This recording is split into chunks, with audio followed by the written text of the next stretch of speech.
Hi, and welcome to another reading of one of my stories. We are reading another story of my Subverting Tropes series. It's called A Reflection of Yourself, and it tackles the soulmate trope. The rating is teen and up, and the relationships are Harry, Ginny, and Hermione and Ron. Though it's not a relationship-centric story, really. The summary is Harry has a soulmate who lacks a soul. Hermione has a soulmate who is a twat. Ron has no soulmate at all. Let's get started. My parents are soulmates, Ron tells Harry the first day they meet on the Hogwarts Express. They're lucky they could get married. Harry shifts in his seat, hand unconsciously rubbing over the broad leather bracelet he wears to hide his soulmate's name, though Harry naturally knows it by heart. Is that normal in the wizarding world, that soulmates don't marry? Harry only knows that in the Muggle world it is pretty much expected that you marry the person whose name is written on your wrist. Ron shrugs. As long as the families are okay with it, soulmates can get married, sure. But lots of purebloods don't want to taint their lines with muggleborns and blood traders. Ron shoves his sleeve back, revealing that he doesn't wear a bracelet. It takes Harry a moment to understand why. Where a name should be, Ron only has a black smudge. "I'm so sorry," Harry blurts. He's never seen the evidence of a dead soulmate before. Muggles keep it covered up. Her name was Alicia Burke, Ron said with something of a wistful smile. I had her name since I was born, like everyone else, and then one day when I was 9, it just turned into a smudge. I never got to meet her. Later, I heard Dad and Bill mention once that it was probably a good thing she died, since the Burkes are a dark family and they'd never have consented that their daughter marry a Weasley. This is all very shocking news to Harry, and when the trolley stops by, he buys a small mountain of chocolate to make them both feel better. After a huge hit of sugar, Harry is finally able to ask the question that sits in the front of his mind. Do you know how she died? No idea. Ron turns a chocolate frog card over in his hands a few times, gaze forlorn. The Burkes are quite the inbred family, so it could be some kind of inherited illness or something. Ron sits up and shows off his wrist again, much to Harry's confusion. It's why I show off the smudge, so people know I'm available. There are going to be lots of muggleborns and people from light families that won't be able to marry their soulmates. Mum said not to worry, that I'll find somebody to marry and start a family with. Harry rubbed his wrist again and desperately hopes that Tom Marvolo Riddle isn't from a dark family. During their second year, Hermione's soulmate calls her a mudblood to her face, in front of witnesses. Hermione breaks down in Hagrid's cabin, heaving huge, angry sobs while Hagrid serves them all oversized cups of tea. That loathsome little twat! I refuse to accept that he's my soulmate. Hermione wipes furiously at the tears that keep falling. My soulmate would not be such an enormous pillock.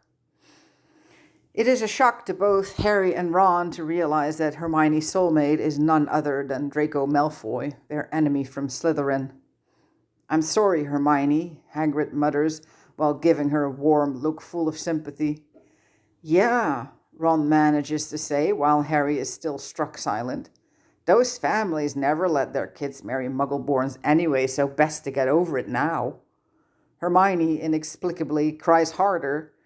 Harry thinks it's probably because Hermione has a soulmate who is an enormous twat and an even bigger pillock. That must be hard to accept. Later that year, when Harry meets his own soulmate face to face, or perhaps face to diary, Harry's very confused about what's going on. Harry thinks back to that afternoon in Hagrid's hut, when they learned Hermione's soulmate is a twat and a pillock. Harry envies Hermione, he really does. He'd take a twat and a pillock over a Dark Lord any day, even a 16-year-old diary version of said Dark Lord. I'm your soulmate, Harry says, just before Tom summons the basilisk. It's a desperate attempt to appease the boy, to get him to understand how important they are for each other. Tom's gaze narrows while his eyes flash red in fury. I have no soulmate, he snarls, nose wrinkled and lips pulled back from his teeth. I refuse to let any other person dictate my life for me in any way, shape, or form. I am the architect of my own destiny and no one else. And then the basilisk comes, and Harry finds himself in a fight for his life. And in the end, he has to choose between Ginny's life, Ron's innocent sister, or this strange diary version of his soulmate who has very soundly rejected him via a murder attempt. The choice is still the most difficult thing Harry has had to decide in his entire life. Later, in Dumbledore's office, the headmaster looks at Harry with sharp blue eyes and asks, Is there something you wanted to tell me, Harry? Harry quickly shakes his head. He's too embarrassed, too wounded, too broken about what he's learned that day to share it with anyone. He wonders if Dumbledore knows what name is written on his wrist. As a rule, parents don't share it with anyone. Both in the Muggle and the Wizarding world, doctors and nurses swear oaths to not reveal the names they see on a baby's wrist to anyone. Whether Dumbledore knows or not, he doesn't push Harry any further and sends him off to the hospital wing. That night, Harry cries himself to sleep before he dreams of a Tom Riddle who had a very different reaction to finally meeting Harry. Tom is an excellent kisser in Harry's imagination, as it turns out. In their third year, Hermione gets a whole new outlook on her situation.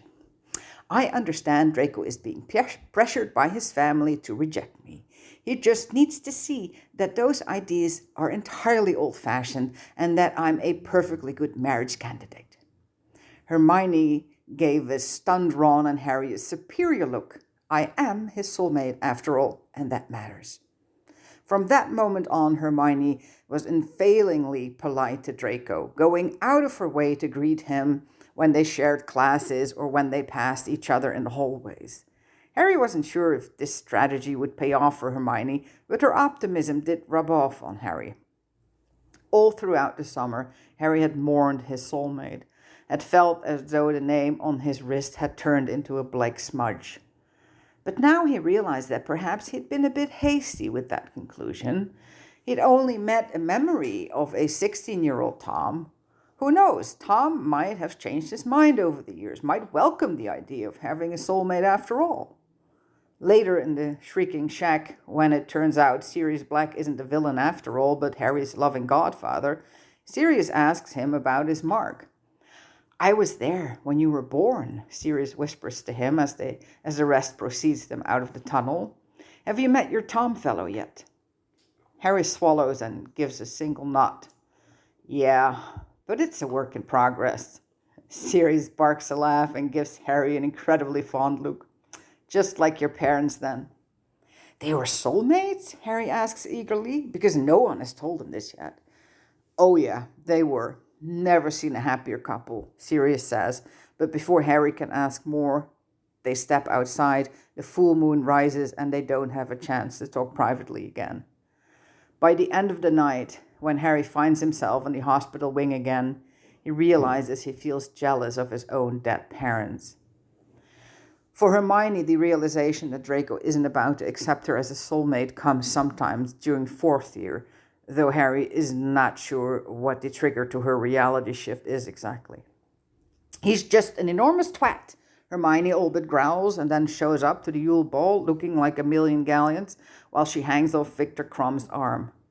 From the corner of his eye, Harry notices that Draco finds it almost impossible to keep his eyes off her, no matter that Pansy Parkinson tries her very best to distract him.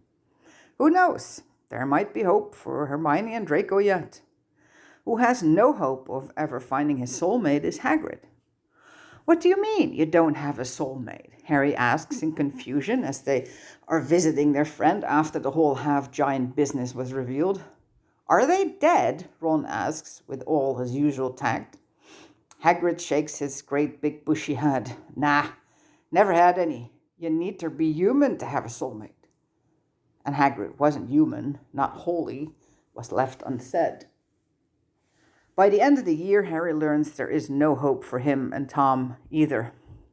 Mainly because Tom doesn't exist anymore. There is only Voldemort who tortures Harry and laughs about it. This time, Harry doesn't bother pleading that they're soulmates. This time, Harry only fights for his life and manages to escape with Cedric's dead body in tow.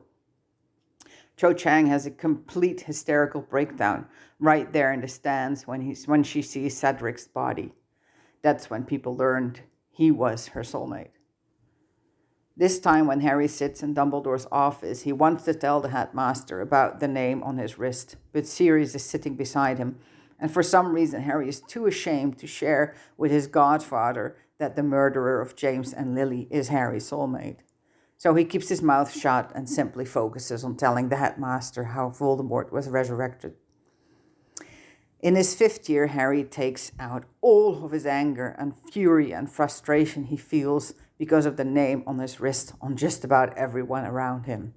Hermione delves into the legality of soulmates and spends her spare time collecting any information she can on laws and rules that surround the whole concept. Harry has no clue why. He can't be bothered to ask her either. When Cho Chang asks Harry to Hogsmeade, he accepts. She's pretty, and perhaps more importantly, her soulmate is dead, so she's available. Of course, it soon becomes apparent Cho is still grieving her soulmate and somehow believes that because Harry was there when Cedric died, he's an acceptable substitute. There is no second date. When Voldemort possesses him later that year at the Ministry, Harry kicks him out of his own head again by showing him all the dreams Harry has had about his soulmate over the years, all the sappy, loving moments that his imagination has come up with between Tom and Harry, the perfectly suited soulmates who live happily ever after. Right after Voldemort pulled out of Harry's head, he gives Harry a look full of revulsion, as though Harry has just doused him in fresh hippogriff dung. It's such a hilarious response that Harry cackles with laughter, no matter that his heart keeps breaking every time he meets the man who should be his soulmate. Later, in Dumbledore's office, Harry thinks about showing him the name on his wrist. But then Dumbledore informs him of the prophecy. That someone, somewhere, has decided that Harry is the only person in the whole world who can kill Tom. So Harry wrecks Dumbledore's office instead.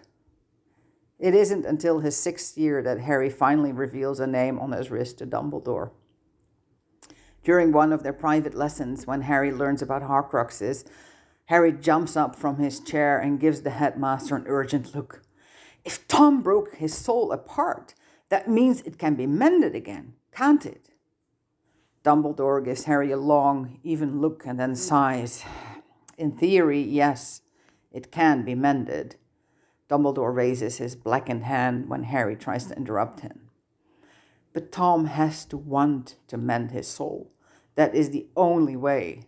Now tell me, Harry, do you honestly believe Tom will ever want that? Harry wants to say yes. He so desperately wants to say yes. Before he can stop it, a few tears gather in his eyes and slip down his cheeks. He reaches for the leather bracelet and pulls it off with a hard yank, showing his bare wrist with Tom's name on it to the headmaster. Dumbledore only nods in response, showing no shock or surprise whatsoever. You knew? Harry asks, with a small frown. I suspected. How can you possibly suspect something like this? Harry demands, confused and frustrated and so heartbroken.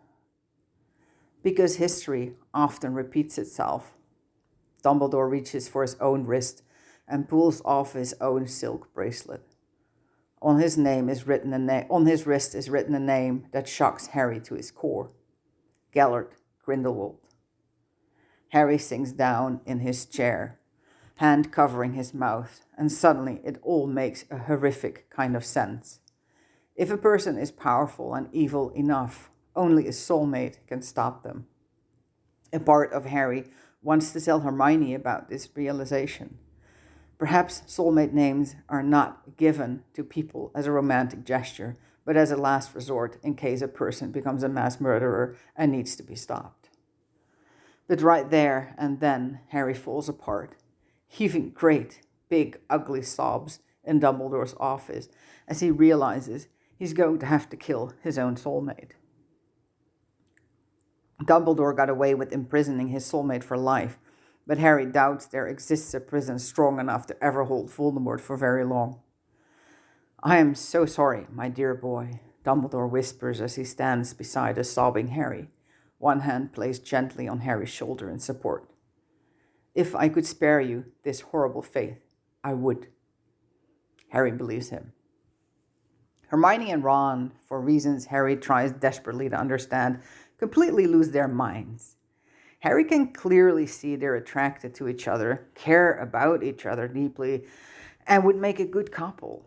But Ron spends most of sixth year with his mouth fused to lavenders, while Hermione mostly makes very passive-aggressive comments about this whole mess. Harry has his own romantic conundrum to take care of when Ginny all but jumps him near the end of the year and snogs him in a full common room. "Your soulmate?" Harry asks later as they walk around the lake hand in hand. "He's a twat," Ginny says with narrowed eyes. Harry takes that to mean it's a Slytherin who's not interested in dating a blood traitor like a Weasley. Well, his loss, because Harry likes Ginny just fine. She's very pretty, she's a good kisser, and Harry is happy to date her now that he knows Tom Riddle is definitely a lost cause. Harry never asks who Ginny's soulmate is. Ginny never tells him. And then Snape murders Dumbledore, and Harry realizes his childhood is over for good, and it's time to fulfill the bloody prophecy. From that moment on, it almost feels as though a huge weight has been removed from Harry's whole body. He no longer doubts. He no longer wishes things were different. He only focuses on the task at hand. And when Dumbledore leaves Harry the job of destroying all the Horcruxes, Harry is determined to see it through. A year later, Harry learns that he's not only Tom's metaphorical soulmate, but also his physical one. How fucking ironic is it that the man who so soundly rejected Harry as his soulmate gave Harry a literal piece of his soul? When Harry pulls out of the pensieve in Dumbledore's office, he falls over from laughing hysterically. The only way Harry can defeat his soulmate is to let Tom kill him. Well, after the shit show that is his life, Harry supposes he might as well. He's got nothing left to lose anyway. Voldemort doesn't acknowledge their connection, barely says any words to him before hitting him with the killing curse. And later, in the Great Hall, Harry doesn't mention it either. There's too many people, and in the end it hardly matters anyway. Tom never wanted Harry, and Harry has finally learned to not want Tom. The second the killing curse rebounds and hits Voldemort, the name on Harry's wrist turns to a black smudge. Harry feels it at once, a sharp, annoying burn. Harry won't let anyone touch Voldemort's body, though. People try to pull him away in celebration, but Harry fights them off. Kingsley shows up and offers to take the body to the Ministry, and only Hermione's hand on his arm stops Harry from hexing the man. In the end, Harry takes his soulmate's body into the Forbidden Forest and burns him on a quickly constructed pyre. Only Ron and Hermione stand beside him as they watch Voldemort slowly turn to ashes. Once they're cooled, Harry disperses them with his wand. And then his life is finally ready to start. Harry is no longer burdened by what fate had in store for him. There is a smudge on his wrist, and he is free to choose whoever he likes to share his life with. He chooses Ginny.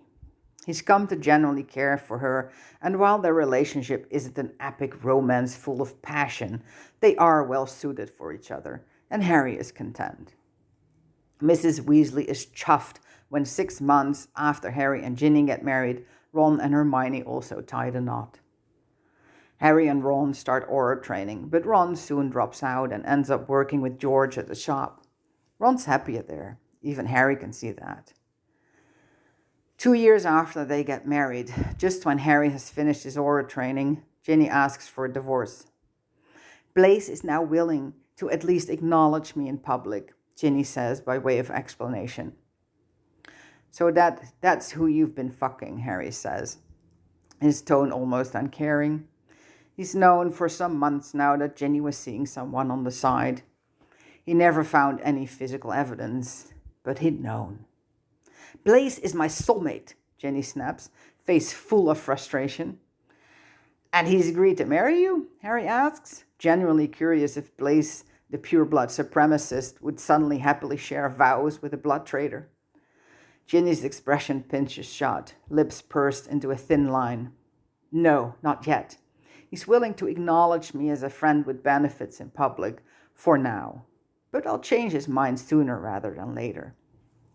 In the end, Harry agrees to the divorce because he understands he stands no chance against Ginny's actual soulmate, even if he's a twat who only wants Ginny as a friend with benefits. The day the paperwork goes through and Harry is officially divorced, he visits Hogwarts. He talks to no one and marches to the second-floor bathroom, where he blasts his way through the secret entrance. Once inside the Chamber of Secrets, Harry utterly destroys it until there is only a huge pile of rubble left. When he makes it back to the surface, Headmistress McGonagall is waiting for him. She leads him to the hospital wing, where Pomfrey gives him a sleeping draught and all but forces him into a bed. The irony is not lost on Harry that even after he's left Hogwarts, he still ends up in the hospital wing somehow. For the next 5 years, Harry throws himself into his work. He has the occasional one-night stand, mostly with muggles, because his face is far too well known in the wizarding world. But for the most part, Harry is happy to live the life of a bachelor. Ginny had never liked Grimmauld Place, but Harry spends his sparse free time renovating it with the help of Creature, and he moves in there once it looks like a modern London townhouse. He makes it to Het Oor in record time, and he meets with Ron at the Leaky Cauldron at least once a week for a few pints when Molly has their kids. Ron and Hermione are still married, though Hermione spends a lot of days working late at the Ministry. Ron pretends not to notice that Rose's hair is a few shades too light and her eyes more gray than blue, and Hermione pretends to be happy in her marriage. It is the best relationship Harry knows between two people who aren't soulmates, so that's saying something. When Harry hears through the grapevine that the Defense Against the Dark Arts position will become available soon, he quits his job as an Auror and applies. McGonagall is more than happy to have him, and once Harry moves into the castle, it feels like coming home. On the days Harry isn't teaching, he likes to take long walks in the Forbidden Forest, especially to the clearing where he said his final goodbyes to his soulmate. Dumbledore was right, Harry was sure. History does repeat itself. And when it does, Harry will be there to be the shoulder to cry on for the next poor sod with an enemy name on their wrist. The end. Thank you for listening. I hope you enjoyed it. Let me know. If you want to hear more of my stories, then please subscribe. I will be uploading more stories in the Subverting Tropes series and others as well. Thanks for listening. I'll see you again soon. Goodbye.